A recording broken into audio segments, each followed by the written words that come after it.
우리 인생을 살아가다 보면은요, 하나님의 은혜를 크게 경험할 때가 있습니다. 하나님이 우리 인생 가운데 개입하고 계신다, 역사하고 계신다라는 것을 분명히 알 때가 있습니다. 느부갓네살은 자신의 힘만 믿고 살아온 인생입니다. 근데 어느 날 2장에서 보면 자신이 꾼 꿈, 그 꿈이라는 현실의 벽에 맞춰가지고 자신의 인생이 처음으로 약함을 경험합니다. 그리고 다니엘을 통해서 하나님이란 존재, 하나님이 살아계시고 하나님이 이 땅을 주원하신다는 것을 경험하게 됩니다. 여러분, 신앙생활하면서 진짜 중요한 게 뭐냐면 은혜를 받아야 됩니다. 예배를 통해서, 교제를 통해서 은혜를 충분히 누려야 됩니다. 근데 은혜를 받는 것보다 더 중요한 것이 뭐냐면 그 은혜 받은 뒤의 삶이 더 풍성해져야 됩니다. 보통 사람들이 기도하죠. 취업을 했으면 좋겠다, 결혼을 했으면 좋겠다, 좋은 학교에 들어갔으면 좋겠다.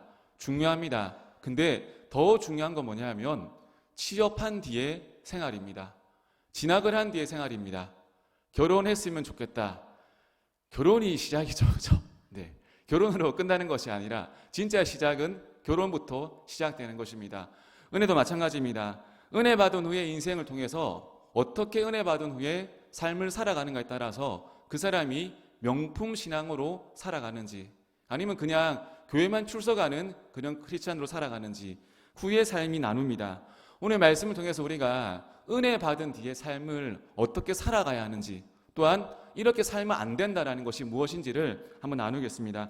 첫 번째는 받은 은혜를 흘려보내지 말라는 것이죠. 1절 보시면 느부갓네살 왕이 금으로 신상을 만들었으니 높이는 60규빗이요 너비는 6규빗이라 그것을 바벨론 지방의 두라 평지에 세웠더라. 느부갓네살 왕이 금신상을 세웠습니다. 높이가 몇 미터냐면 30미터입니다. 넓이는 3미터입니다. 굉장히 큰 신상입니다. 역사에 의하면 여기에 사용된 금의 양이, 놀라시면 안 됩니다, 약 최소한 20톤입니다. 그렇죠? 20톤, 그렇게 크게 안 놀라시네요, 그죠? 20톤입니다. 여러분, 한 돈에 지금 한 30만 원 하나요? 네. 20톤이면 우리가 생각하는 계산법으로는 잘 되지 않습니다. 여기 가까운 광양의 우남사라고 아시나요? 알면서 그냥 모르는 척 하시는 있습니다. 우남사, 광양의 우남사라고 있는데 거기 약사열의 불상이라고 있습니다. 혹시 아시나요? 약사열의 있습니다. 그런 게 있는데 그 동상 높이가 딱 30m입니다. 정확히 30m. 거기 보면 이렇게 하고 있거든요. 이렇게 그 불상이 여기 선에 쥐고 있어요. 왼손에 쥐고 있는 게 그 약이래요. 약. 이걸로 치료해야 한다. 손은 이렇게 하고. 이게 뭐예요? 이게 세개 500원 그런 거예요. 3개 500원 5개 1,000원 이렇게. 그게 딱 30m라더라고요. 30m. 보통 신상을 세울 때는 동으로 한다면 동으로. 근데 이 느부갓네살 왕은 금으로 30m, 3m의 이 신상을 세웠습니다. 우리 2장에서 보면 느부갓네살 왕이 정말 인생의 문제를 해결받았습니다. 다니엘을 통해서 자신의 꿈을 알게 되고 또한 해석까지 다 해결받았습니다. 그리고 그 일이 있은 후에 이 느부갓네살 왕은 하나님을 찬양하는 인생을 삽니다. 우리 2장 47절을 보면 왕이 대답하여 다니엘에게 이르되 너희 하나님은 참으로 모든 신들의 신이시오 모든 왕의 주제시로다.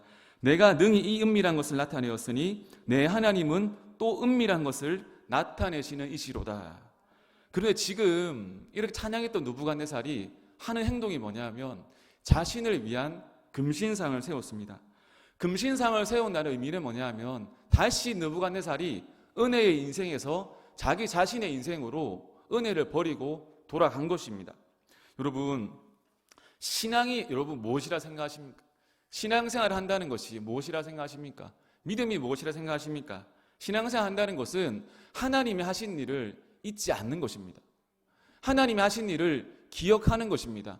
구약에 보면 전쟁이 승리하고 그 다음에 요단강을 건너고 다 무엇을 하는가 하면 기념비를 세우라고 합니다.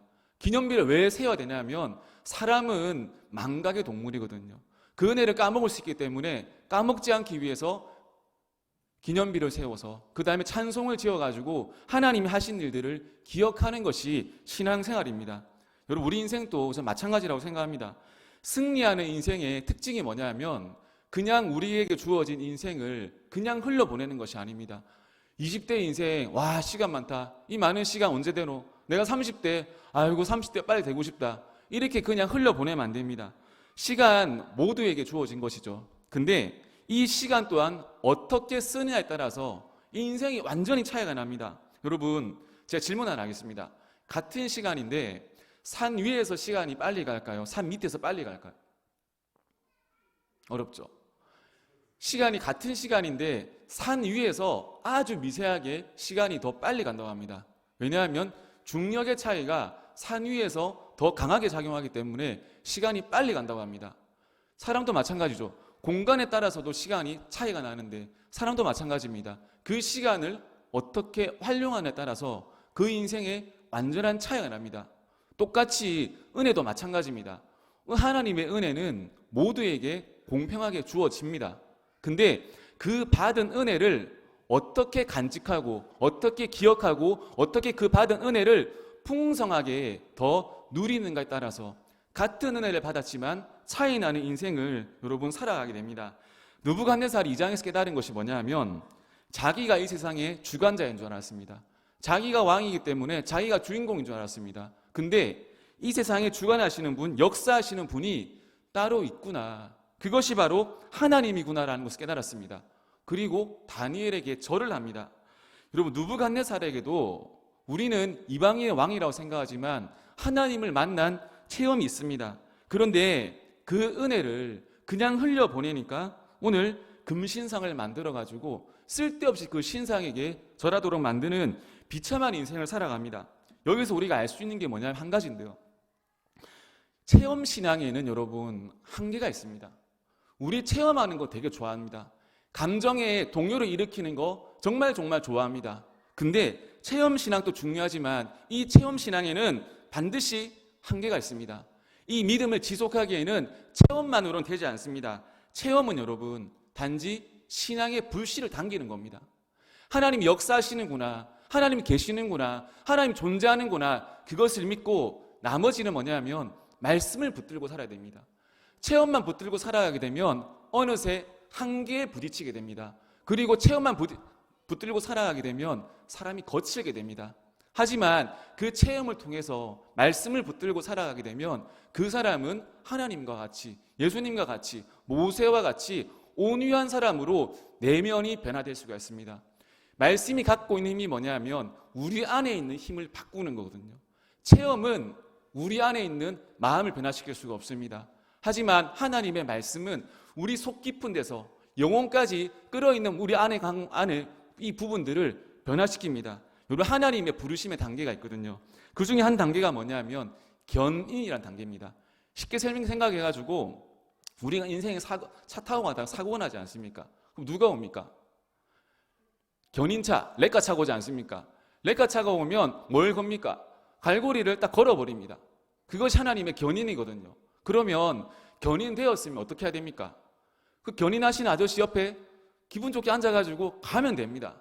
근데 내 차가 고장이 났는데 견인이 되었는데 내가 그 차에 그대로 앉아가지고 시동 켜고 핸들 돌리면 어떻게 됩니까, 여러분? 어떻게 되나요? 서로 어색해지는 거죠. 그 기사분과 서로 어색한 사이가 되는 거죠. 우리 인생 마찬가지입니다. 하나님이 그 기회를 가지고 계시거든요. 하나님이 그 주권을 가지고 계시거든요. 하나님이 한번 우리 인생을 걸었기 때문에 하나님이 이끌어 가시는 대로 우리는 순종을 하면 됩니다. 근데 많은 경우에 있어가지고 그 가는 길이 마음에 들지 않는 거, 그 가는 길이 내 뜻대로 되지 않은 거, 그래서 어떻게 하냐면 핸들을 살짝 돌립니다. 주님 여기입니다. 내가 볼 땐 여기입니다. 좌회전입니다. 그럼 큰일 나는 겁니다, 여러분. 내 생각을 의지하면 안 됩니다. 하나님께 맡겨진 인생에는 하나님께 맡겨드립니다. 지금도 여러분 많은 사람들이 실제적으로 무엇의 힘에 끌려 살아가는 줄 아십니까? 무엇에 끌려 살아가는가 하면 말씀에 끌려 살아가지 않는 사람은 100% 자신의 무의식의 힘에 이끌려 살아갑니다. 모든 사람들은 어떤 걸 갖고 있는가 하면 이 자리에 있는 모든 분들 가운데는 스스로 무의식의 세계라는 것이 있습니다. 그것이 뭐냐면 우리가 지금은 이렇게 성장했지만 0세부터 7세, 길게는 9세까지, 10세까지 그 성장기에 형성된 가치관이 있습니다. 내가 처음 만난 부모님이 정해주신 그 말씀, 그 한계, 보호자의 말, 습관, 행동을 보면서 자신의 세계관이 형성이 됩니다. 그게 성장하며 세워진 무의식의 세계입니다. 예를 들어가지고 부모님이 있지 않습니까? 자라나는 자녀에게 이렇게 말합니다. 야, 사업은 위험한 거야. 장사는 위험한 거야. 안정된 게 최고야. 그러니까 너는 평범하게 공무원 시험 준비해. 안정된 인생이 최고야, 최고. 그런 말을 듣고 자란 자녀는 새로운 세계에 대해서, 믿음의 도전에 대해서, 어떤 창조적인 일에 대해서 도전하는 것을 두려워합니다. 왜 그런가 하면 그 사람의 무의식 가운데 안정을 추구하고 도전을 할 수 없는 바운더리가 형성되었기 때문입니다. 이 느부갓네살의 무의식이 뭐였는가 하면 다니엘서 2장에 보면 이 꿈을 무슨 꿈을 꾸는가 하면 한 신상을 보았다거든요. 하나님이 주신 꿈이 맞지만 그 느부갓네살 마음 가운데는 신상이라는 그 우상에 대한 자신이 높이고 싶어하는 그 마음에 대한 무의식이 있습니다.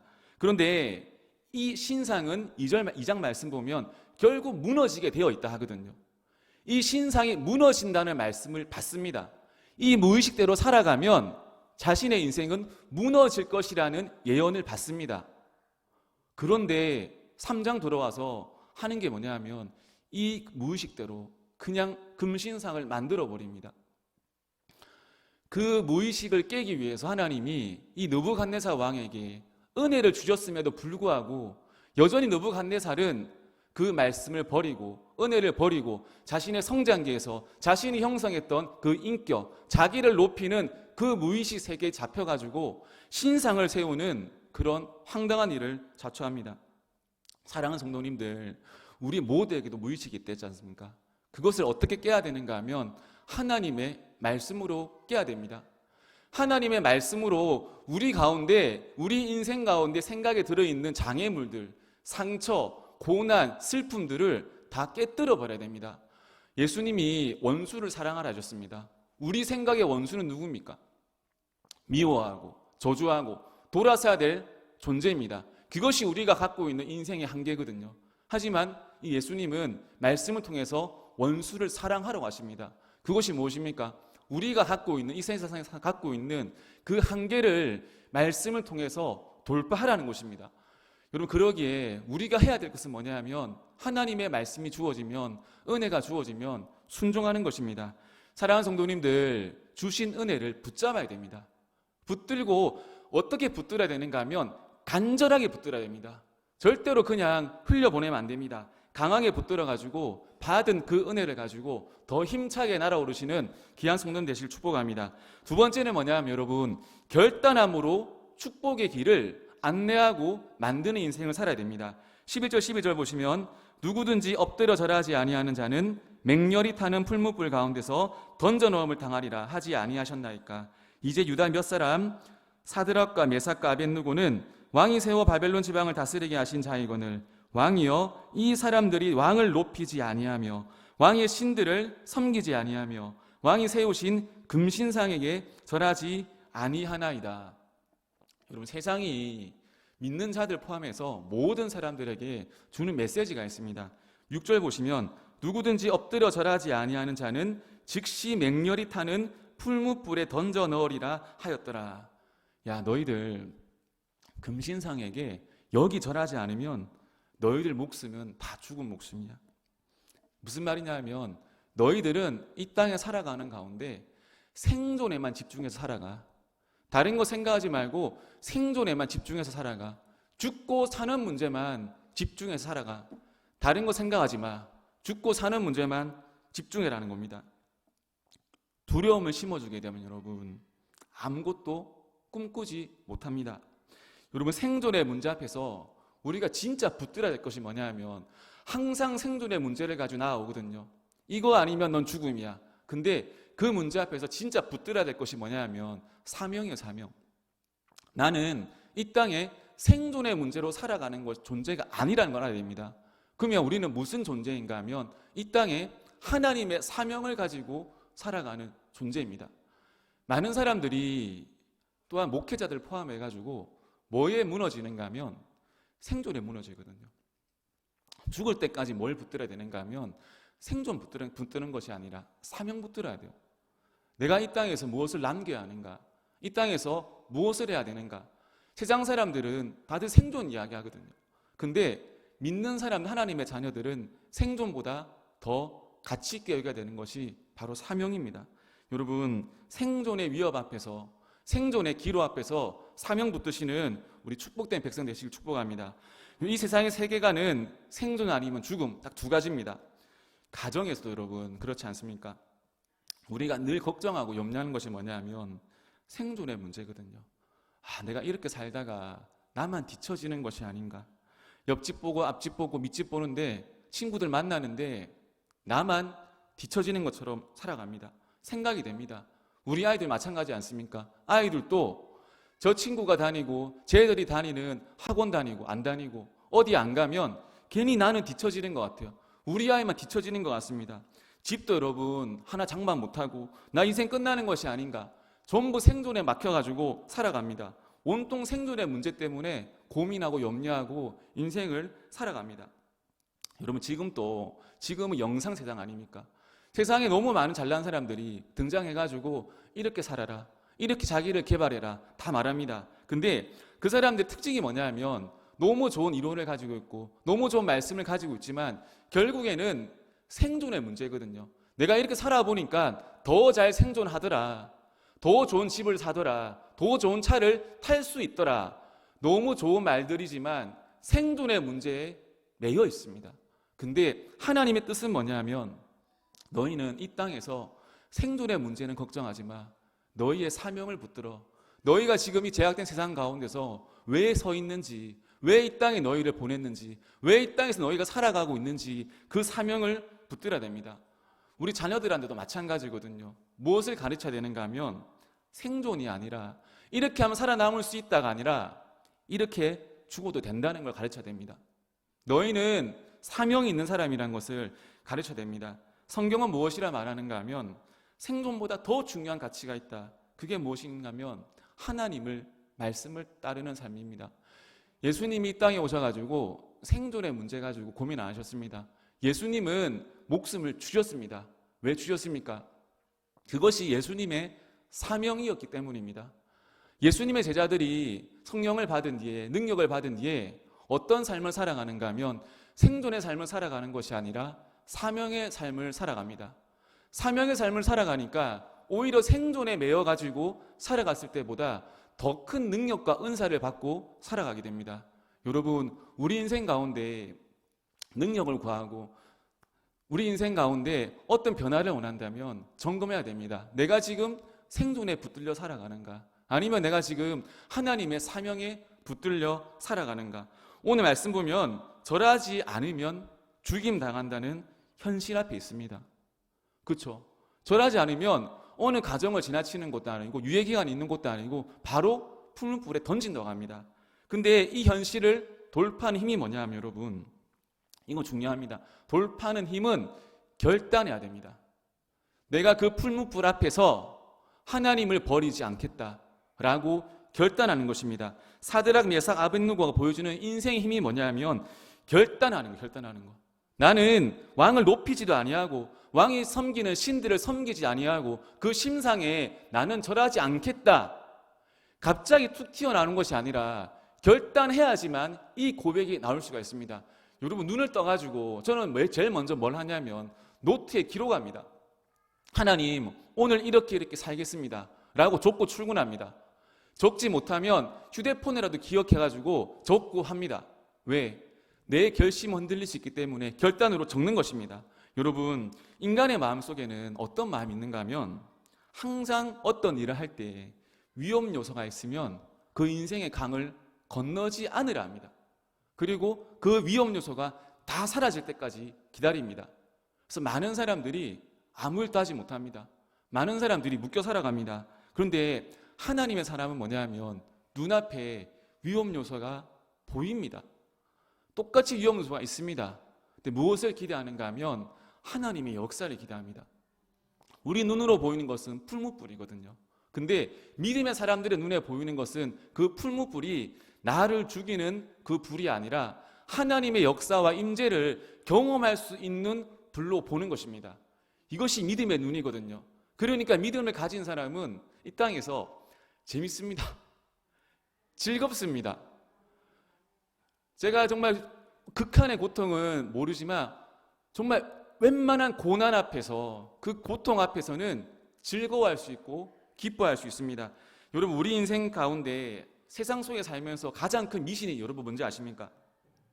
어딘가에는 내 인생 어느 시기에는 어느 가정에는 절대로 문제가 없다고 생각하는 것. 야, 저 가정에는 문제 없어. 저 때는 문제가 없어. 이게 미신이다, 미신. 우리 인생은 여러분 도망칠 곳이 없습니다. 그런 곳은 없습니다. 우리 삶은 따지고 보면은 언제나 풀무불에 가까이 있거든요. 언제나 절망으로 보이는 풀무불 앞에 살아가는 게 우리 현실입니다. 그러면 하나님이 우리에게 왜 우리를 풀무불로 이끌어 가는 줄 아십니까, 여러분? 왜 이끌어 가시는가 하면, 왜 고난을 겪게 하시는가 하면 그 풀무불을 잠재우고 죽음의 불을 생명의 불로 바꾸시는 하나님의 역사를 보게 하기 위해서 우리 인생 가운데 문제를 심어주는 겁니다. 그래서 여러분, 풀무불이 앞에 있다 가지고 도망치면 안 됩니다. 겁먹으면 안 돼요. 아, 하나님이 저 불을 잠재울 수 있다.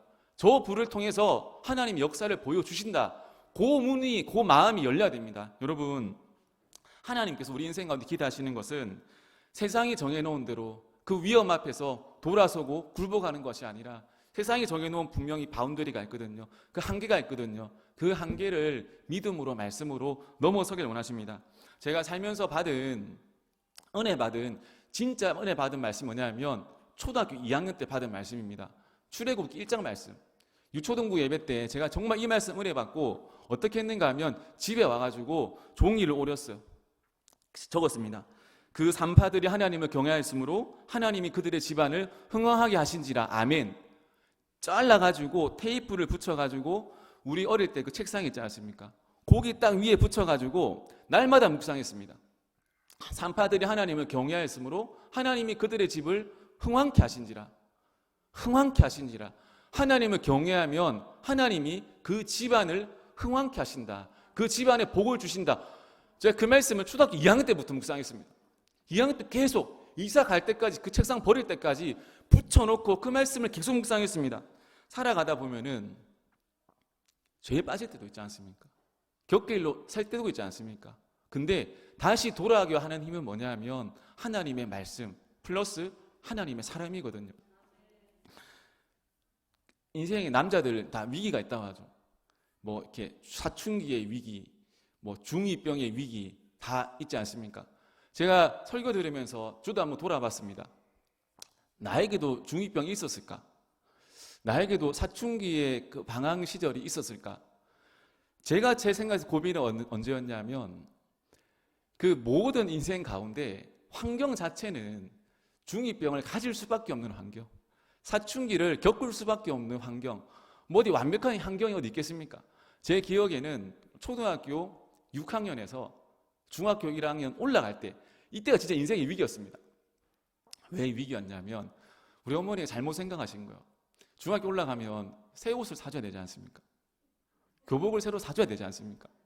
근데 어머니가 교복을, 밑에 집 형이 같은 학교였거든요. 이 형 졸업하니까 이 형은 교복을 받으래요. 그래서 받아 입었어. 저는 이 학교 교복이 회색인 줄 알았습니다. 근데 첫날 등교를 하는데 회색이 아니라 검은색이더라고요. 그래서 제가 첫날부터 복학생인 줄 알고 친구들이 저를 이렇게 힘들어하더라고요. 근데 마음이 너무 상했어. 6학년 때까지는 정말 해맑고 티 없이 맑고, 지금부터 조금 그렇게 괜찮지 않습니까? 그죠?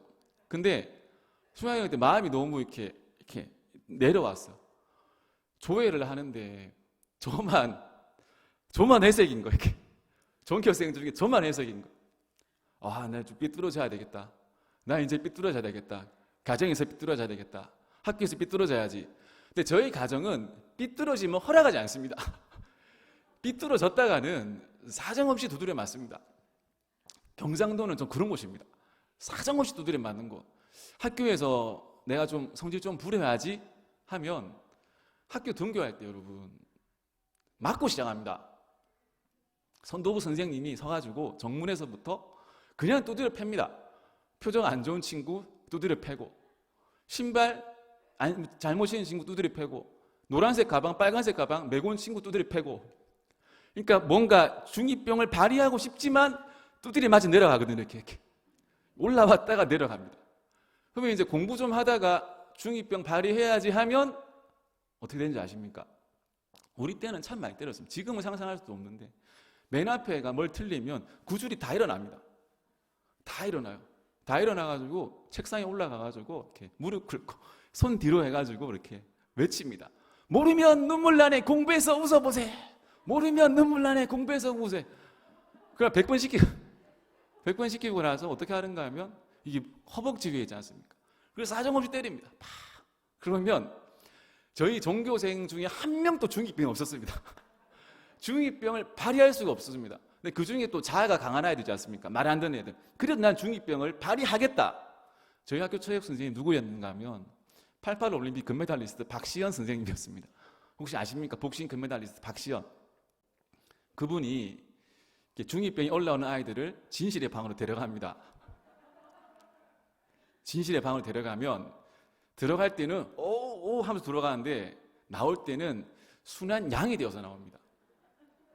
정말 순한 양이 되어가 천사가 되어가지고 선생님 말씀 잘 듣겠습니다. 여러분 참 이 가슴 속에 우리 다 욕심이 있거든요. 욕망이 있거든요. 근데 그걸 그대로 두면 안 돼요. 그때는 지금은 생각하면 참 어떤 부분에 있어가지고는 감사한 부분도 있습니다.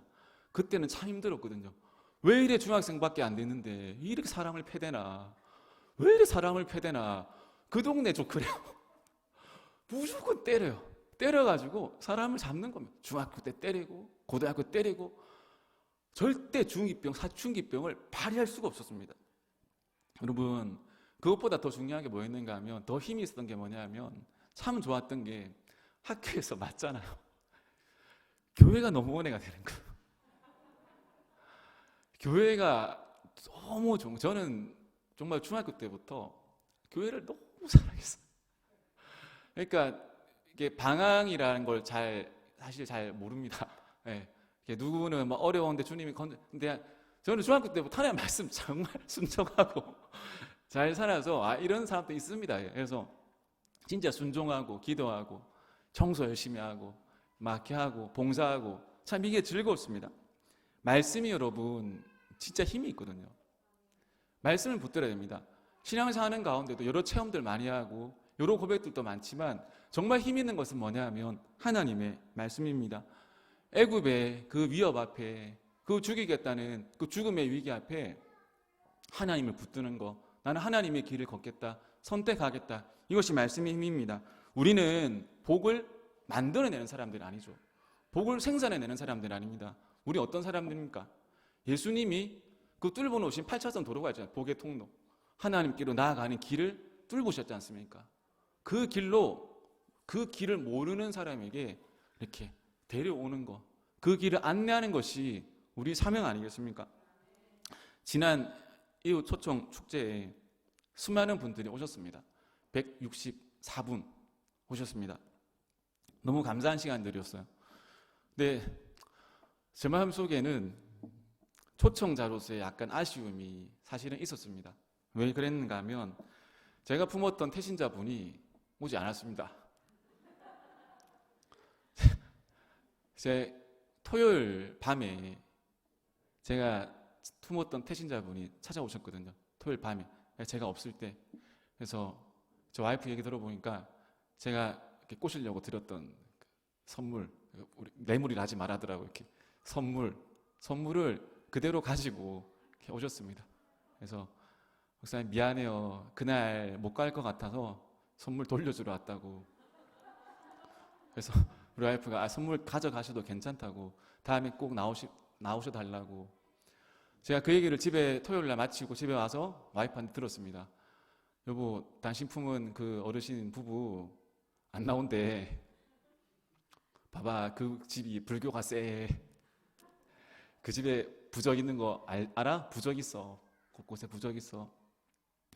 주일날 일부 때 이렇게 봤어요. 계속 들어오시는 거. 근데 어르신 안 오더라고요. 제가 부모 태신 혹시나 했던 마음이 있었거든요. 근데 3부 때도 계속 둘러봤는데 안 보이셨어요. 3부 끝나고 식사하고 막 하실 때 순간 이렇게 밥을 뜰 때 마음속에 그냥 낙심이 몰려오더라고요. 밥을 뜨는데 왜 낙심이 몰려오는지 모르겠는데 밥을 뜨는데 뭔가 마음속에 낙심이 오더라고요. 근데 항상 낙심이 오면 제 머릿속에 대세이는 게 있거든요. 딱 3분만 낙심하자. 3분도 낙심하지 말자. 조용히가 3분만 낙심해. 3분 넘기지 마.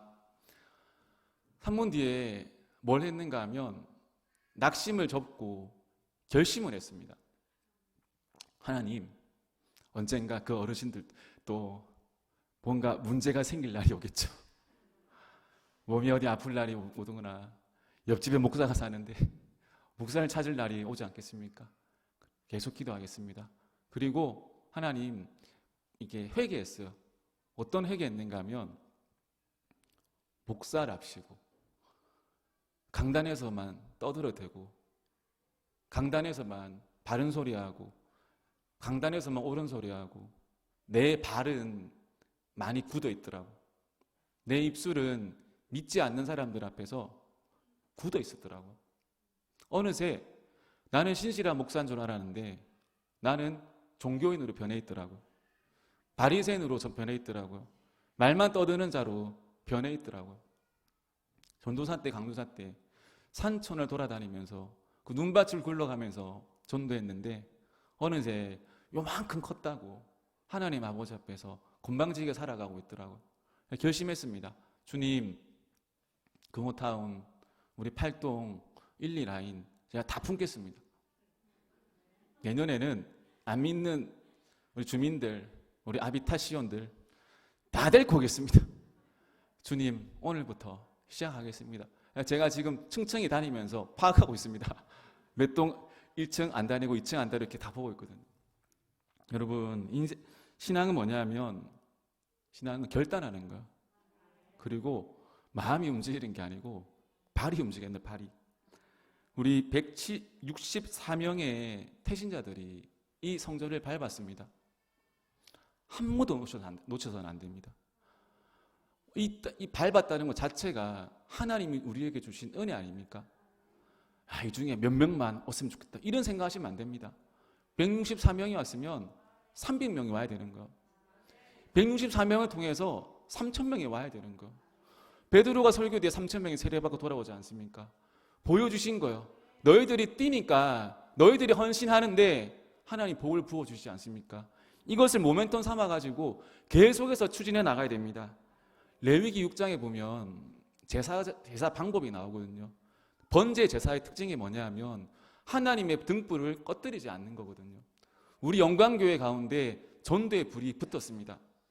하나님의 마음은 뭐냐 하면 이 붙은 불을, 이 받은 은혜를 거기서 끝나는 것이 아니라 계속해서 붙여나가길 축복합니다.